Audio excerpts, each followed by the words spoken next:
Greetings mga kababayan! Ito po sa Attorney Rogelio Wong ng Batas Pinoy. Ang ating pong channel ay isa pong Legal Aid Public Service Program ng inyong lingkod. Ang mapag-usapan po natin dito ay wag niyong maituring na isang legal opinion bagkus consider our discussion for academic purposes only. Sa mga subscribers, viewers, marami pong salamat. Sa mga baguhan pa lang po, click, like, share, subscribe, hit the notification bell upang sa ganun magkaroon kayo ng update sa mga future videos natin. Marami pong salamat.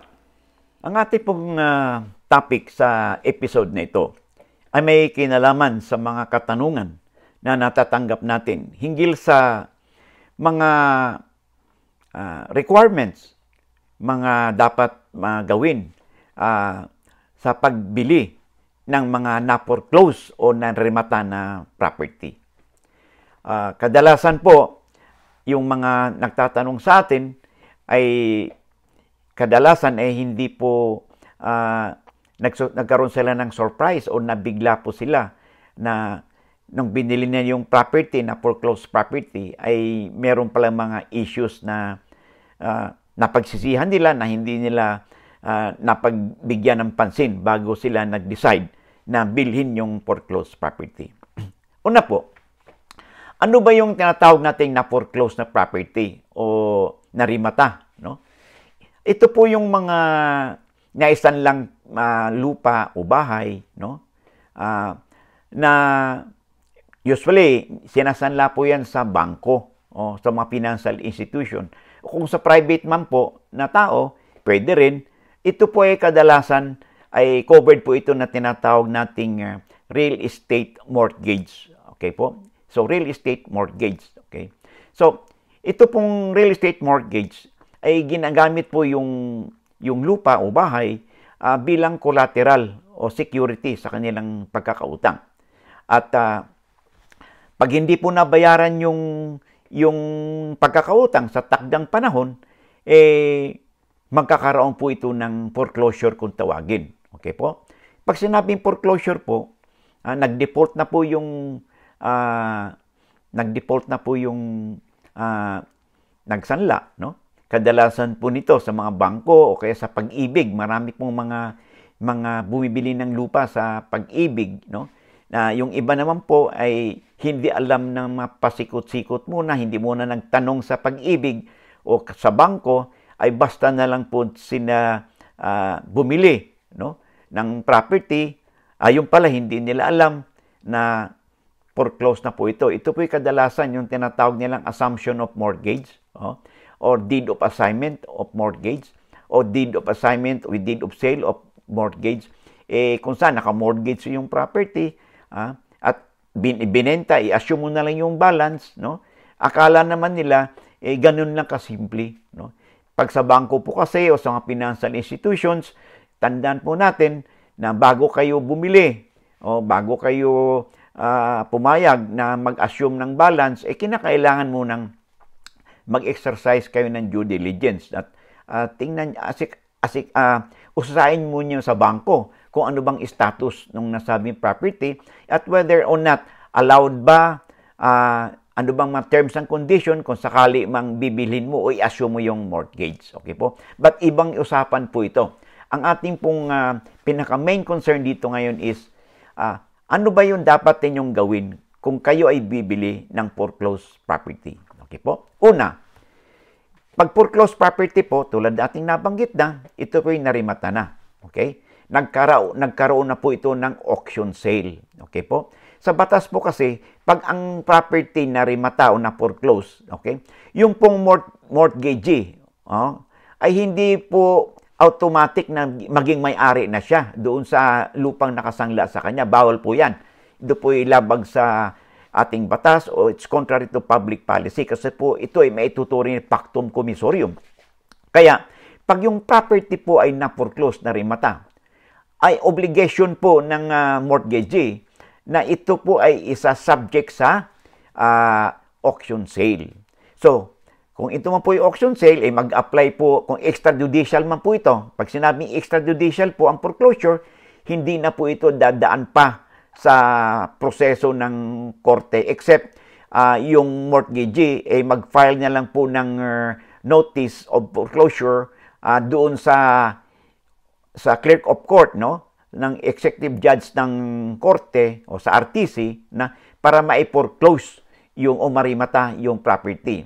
So, and then, with the authority of the executive judge, okay, pagbibigyan po yung kanilang application para magkaroon ng extrajudicial foreclosure, either through the sheriff ng korte or through a notary public. Okay po? So, pag nagkaroon na po ito ng foreclosure proceedings, mayroon po mga requirements po ito. Of course, mayroon po mga notices dyan, no, kinakailangan.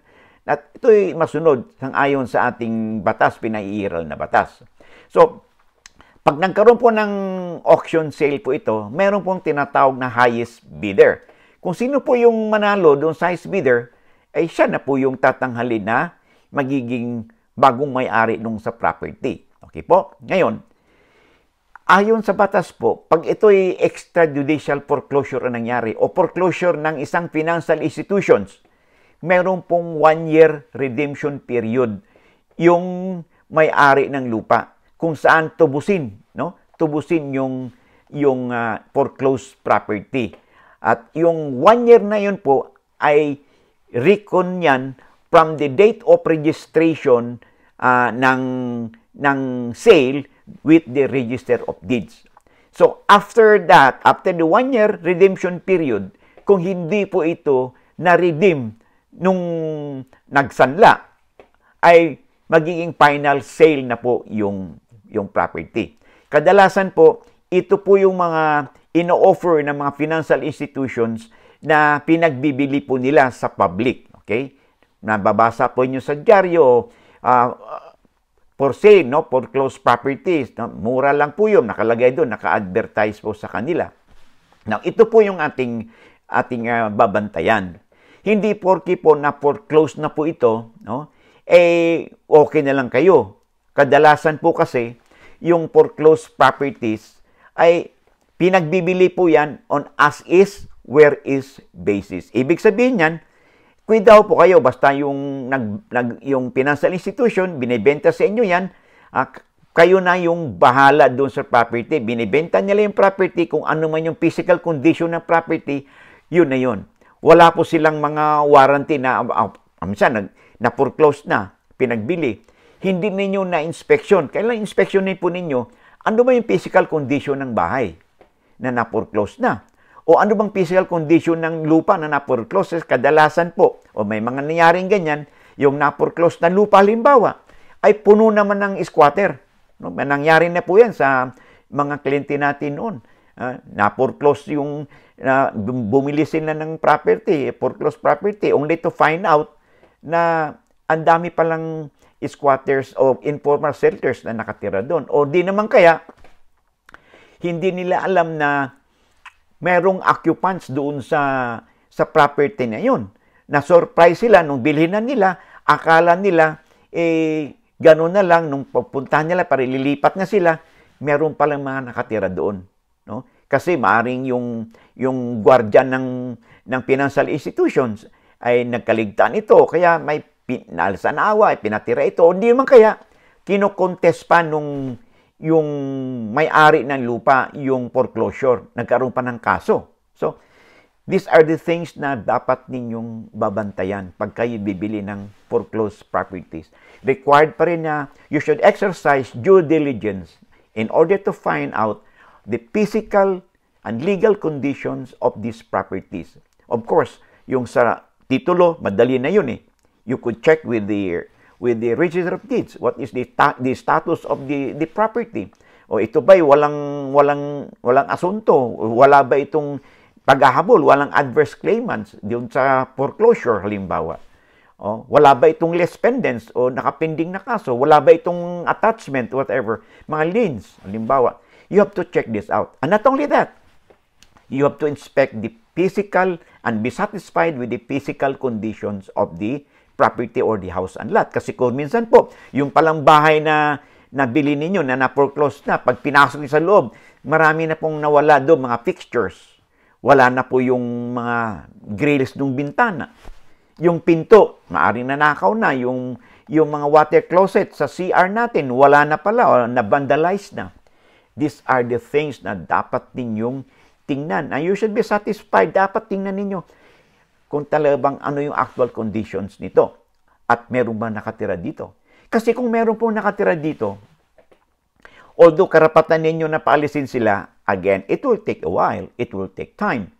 Dahil kukuha pa po kayo ng lawyer, mag-file kayo ng yung lawyer, mag-file ng motion sa korte po, writ of possession.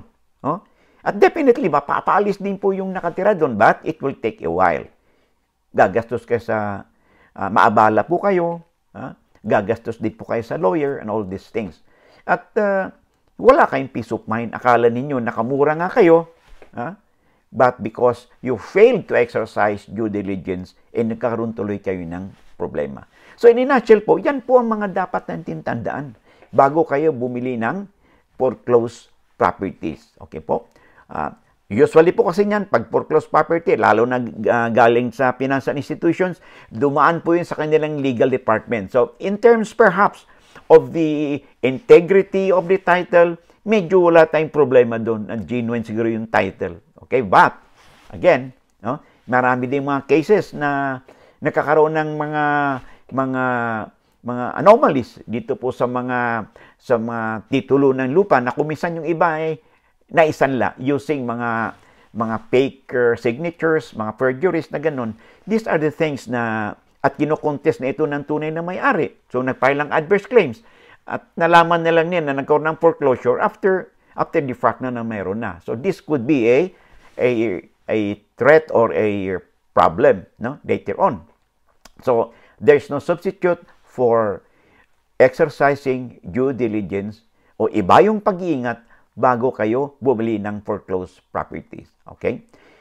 At hindi po natin isinasabi na huwag kayong bumili ng foreclosed properties. Hindi po. Ang sinasabi lang natin ay iba yung due diligence o pag-ingat bago kayo bumili ng foreclosed properties.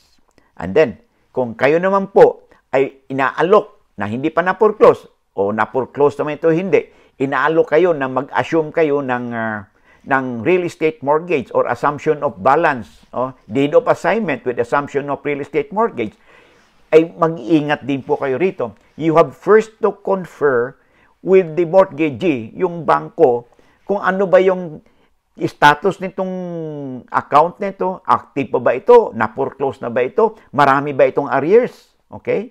O kaya, yung allowed ba, ano bang terms and condition kung mag-assume kayo ng mortgage? Kasi po, pag nag-assume po kayo, the creditor o yung bangko, meron pong karapatan niya na i-credit check kayo. Kasi kung kayo mag-assume ng balance, they have to check also, they have to find out whether you have the financial capability or capacities to pay yung balance o yung monthly or quarterly amortization ng utang.